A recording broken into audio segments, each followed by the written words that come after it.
ఆంధ్ర రాష్ట్ర ముఖ్యమంత్రి శ్రీ నారా చంద్రబాబు నాయుడు గారు ఇప్పుడు ప్రసంగిస్తారు.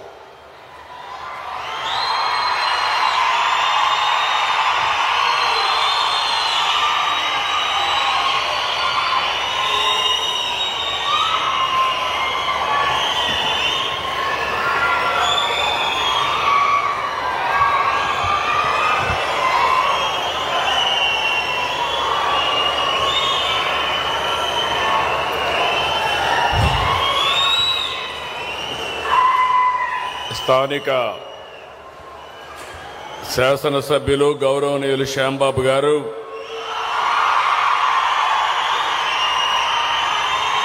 స్థానిక పార్లమెంట్ సభ్యులు గౌరవనీయులు బి నాగరాజు గారు, సహచార మంత్రివర్గ సభ్యులు మైనింగ్ మంత్రి అయినటువంటి కొల్లు రవీంద్ర గారు, జిల్లా ఇన్ఛార్జ్ మినిస్టర్ అయినటువంటి నిమ్మల రామానాయుడు గారు, పరిశ్రమల శాఖ మంత్రి భరత్ గారు, గౌరవ శాసనసభ్యులు జయ నాగేశ్వరరెడ్డి గారు, పార్థసారథి గారు, దస్తగిరి గారు, మైనింగ్ అండ్ ఎక్సైజ్ సెక్రటరీ అయినటువంటి ముఖేష్ కుమార్ మీనా గారు, జిల్లా కలెక్టర్ సిరి గారు, ఈరోజు ఇలాంటి ఒక మంచి కార్యక్రమాన్ని చాలా సమర్థవంతంగా నిర్వహించినటువంటి Triveni earth movers and infrastructure private limited ఎండి, ఈ గోల్డ్ మైన్ కారకులు ప్రభాకరన్ గారు, డైరెక్టర్ గౌరవనీయులు కార్తికేయన్ గారు, ఈరోజు నేను జొన్నగిరికి వస్తే నాకు అఖండ స్వాగతం పలికిన సోదరి సోదరులందరికీ నమస్కారాలు, అభినందనలు, శుభాభినందనలు. మీ ఊర్లో గోల్డ్ మైన్ వచ్చిన దానికి మీరందరూ ఆనందంగా ఉన్నారు. మన రాష్ట్రంలో ఒక సువర్ణ అధ్యాయం మొదలైంది. ఈ అధ్యాయానికి రత్నాల సీమ, రాయలసీమ కేంద్రమైంది. నా జీవితంలో ఎప్పుడూ మరిచిపోలేని సంఘటన ఈ జొన్నగిరి సంఘటన. దేశంలోనే అతిపెద్ద ప్రైవేట్ రంగం గోల్డ్ మైనింగ్ ప్రాజెక్టు ప్రారంభించుకోవడం శుభ పరిణామం. అలాగే విస్తరణ యూనిట్ కూడా శంకుస్థాపన చేసుకున్నాం. ఈ ప్రాజెక్టు చేపట్టిన జియో మైసూర్ సర్వీసెస్ ని త్రివేణి ఎర్త్ మూవర్స్ సంస్థల యజమానానికి, ఉద్యోగస్తులకు, ఇప్పుడే కార్మికులను చూశాను, లోకల్ కార్మికులు కూడా చాలా హుషారుగా ఉన్నారు, సమర్థవంతంగా ఉన్నారు. వాళ్ళందరికీ అభినందనలు, శుభాభినందనలు. జొన్నగిరి ఘనత నేటిది కాదు. ఈ ప్రాంతానికి ఎంతో చరిత్ర ఉంది. ఈ ప్రాంతాన్ని సువర్ణగిరి అని పిలిచేవారు. అశోకుడి 4వ రాజధాని ఆనాటి సువర్ణగిరి, ఈనాటి జొన్నగిరి.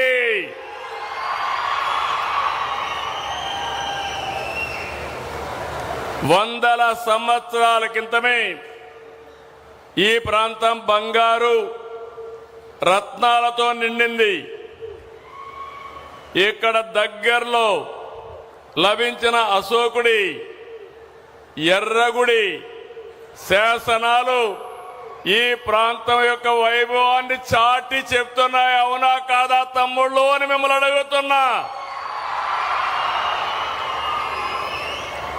రాయలసీమ అంటేనే రతనాల సీమ.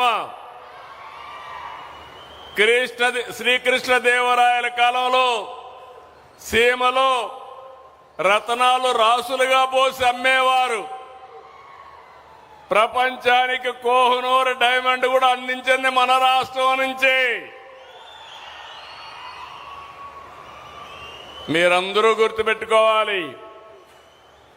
ఇప్పుడు కూడా వజ్రు కరూరు కానీ ఈ ప్రాంతంలో అప్పుడప్పుడు బయట వాళ్ళు కూడా వచ్చి ఎక్కడన్నా డైమండ్స్ రత్నాలు దొరుకుతాయని వేటలో ఉంటారు.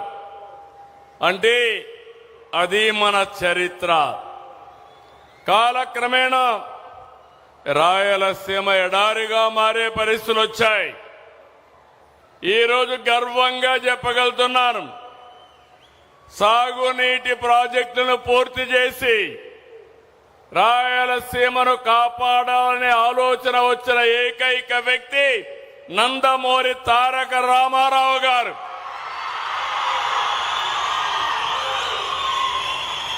ఆ నిర్ణయం మళ్లీ రాయలసీమకి ప్రాణం పోశాం.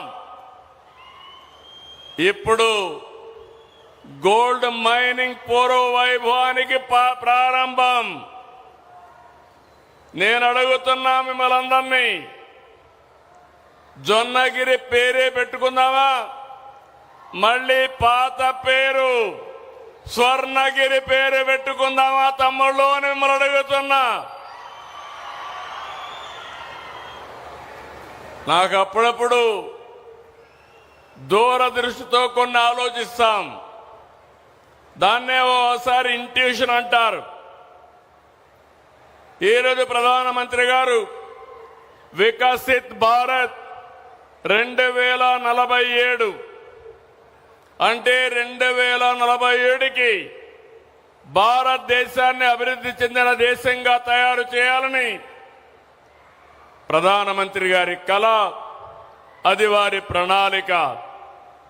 నేను ఆలోచించేది, వికసిత్ భారత్లో భాగంగా ఆంధ్రప్రదేశ్ని 2047కి స్వర్ణ ఆంధ్రప్రదేశ్గా తయారు చేయాలనేది నా యొక్క ఆలోచన. దానికి ప్రారంభం నిన్నటి వరకు జొన్నగిరి, ఈ రోజటి నుంచి స్వర్ణగిరి అని మరొక్కసారి మీ అందరికీ తెలియజేస్తున్నా. ఈ రోజు ఇక్కడుండే మీరందరూ చెప్పాలి, స్వర్ణగిరిగా నామకరణం చేసుకుందామంటే గట్టిగా మీరందరూ చప్పట్లు కొట్టి చెప్పండి, ఇది స్వర్ణగిరిగా చేసుకుందాం. నేను ఇప్పుడే అడిగాను, నేనేదో చెప్పేసి వెళ్ళిపోవడం కాదు. ఇక్కడ ఒక 8,000 మంది జనాభా ఉన్నారు. ఇక్కడ గోల్డ్ మైన్ వచ్చింది. ఆ గోల్డ్ మైన్ వచ్చిన శుభ సందర్భంలో మీ జీవితాలన్నీ కూడా బాగుపడాలి, బంగారు భవిష్యత్తు ఉండాలనేది నా ఆలోచనని మరొక్కసారి మీ అందరికీ విజ్ఞప్తి చేస్తున్నా. మేమిచ్చే డబ్బులు ఇస్తాం. అదే మరి నేను అడిగాను ప్రభాకర్ గారిని, త్రివేణి మేనేజింగ్ డైరెక్టర్ గారిని. I requested him, you adopted this village, make a model village. You are capable of changing total people's future. Why can't you adopt? Ante he agreed to adopt. He is going to make Swarnagiri as a model village with a true spirit. That is my appreciation. నేను ఒకటే మిమ్మల్ని అందరినీ కోరుతున్నా, నిన్నటి వరకు first time ఎవరూ చెప్పలేదు రాయలసీమ రాళ్లసీమ కాదు, ఎడారి కాదు, రాయలసీమని రత్నాల సీమగా తయారు చేస్తానని అనేక సందర్భాల్లో చెప్పాను. అది ఈరోజు ఈ స్వర్ణగిరి గ్రామం నుంచే ప్రారంభమవుతుంది. ఒకప్పుడు కేజీఎఫ్ ఉంది, కోలార్ గోల్డ్ ఫీల్డ్. ఇప్పుడు దేశమంతా మాట్లాడబోయేది స్వర్ణగిరి గోల్డ్ ఫీల్డ్. దేశంలో బంగారు ఎక్కడ ఉత్పత్తి అవుతుందంటే మన స్వర్ణగిరి నుంచే. అదే విషయం మనందరం గుర్తుపెట్టుకోవాలి. ఈరోజు దేశం అంతా కూడా 80,800 టన్నులు బంగారు దిగుమతి చేసుకుంటున్నారు. చమురు తర్వాత దేశం అత్యధికంగా దిగుమతి చేసుకునే విదేశీ మారక ద్రవ్యాన్ని ఖర్చు పెట్టే ఏకైక దిగుమతి బంగారం. భారతదేశం ఎప్పుడు కూడా బంగారం పైన మమకారం. ప్రతి ఒక్కరు కూడా కాస్తో కూస్తో బంగారుంటే దానివల్ల చాలా భరోసాగా ఒక ఇంటికి గౌరవంగా ఆలోచిస్తాం. అయితే ఈరోజు మన దగ్గర కనీసం సంవత్సరానికి 1 టన్ను ఉత్పత్తి అవుతుంది. ఇప్పటికి 400 కేజీలతో బంగారం ఉత్పత్తి ప్రారంభమైంది. ఇది 1000 కిలోలకు వెళ్తుంది. ఇప్పుడే నేను మాట్లాడాను. ఇక్కడ మనం ప్రారంభించిన 2వ యూనిట్తో కలిపి 50 మెట్రిక్ టన్నులు బంగారాన్ని మన ప్రాంతం నుంచే ఉత్పత్తి చేయబోతున్నాం.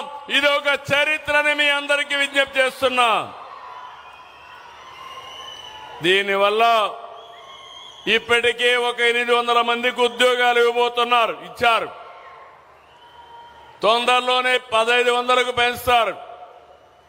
ఇవన్నీ కానీ అయితే 5000 మందికి ఈ స్వర్ణగిరి గోల్డ్ మైన్స్ లోనే, గోల్డ్ ఫీల్డ్ లోనే ఉద్యోగాలు వస్తాయని చెప్పి మీ అందరికీ విజ్ఞప్తి చేస్తున్నా.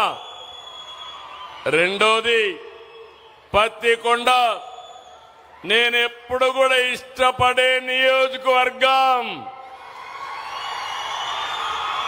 ఇప్పుడే కాదు, తెలుగుదేశానికి కంచు కోట ఈ పత్తికొండ నియోజకవర్గం. అందుకే అందరి నీవా ద్వారా నీళ్లు వెళ్తా ఉంటే ఆ రోజు డిప్యూటీ సీఎం కేఈ కృష్ణమూర్తి గారు అడిగితే అన్ని చెరువులకు నీళ్లు ఇచ్చిన ఘనత తెలుగుదేశం ప్రభుత్వానిది. ఈరోజు ఈ ప్రాజెక్టు నేను పోలవరానికి వెళ్ళినప్పుడు ప్రభాకర్ గారు కలిశారు. నన్ను అడిగారు, సార్ నేను ఈ ప్రాజెక్టు చేయించా అంటే నేను ఒకే మాట చెప్పాను, ఆంధ్రప్రదేశ్లో బంగారం ఉంది, నువ్వు ఆ గోల్డ్ మైన్లో భాగస్వామి చేయండి, నేను పూర్తిగా సహకరిస్తానని మాట ఇచ్చాను. ఈరోజు వారు ముందుకొచ్చారు. దీన్ని ముందుకు తీసుకుపోయే పరిస్థితికి వచ్చారు. ఇక్కడ భూసేకరణ గాని, నీళ్లు గాని, పర్మిషన్లు గాని, సెక్యూరిటీ గాని అన్ని పూర్తిగా ఇచ్చే బాధ్యత ఈ ప్రభుత్వాన్ని చెప్పి కూడా నేను మీకు తెలియజేస్తున్నా.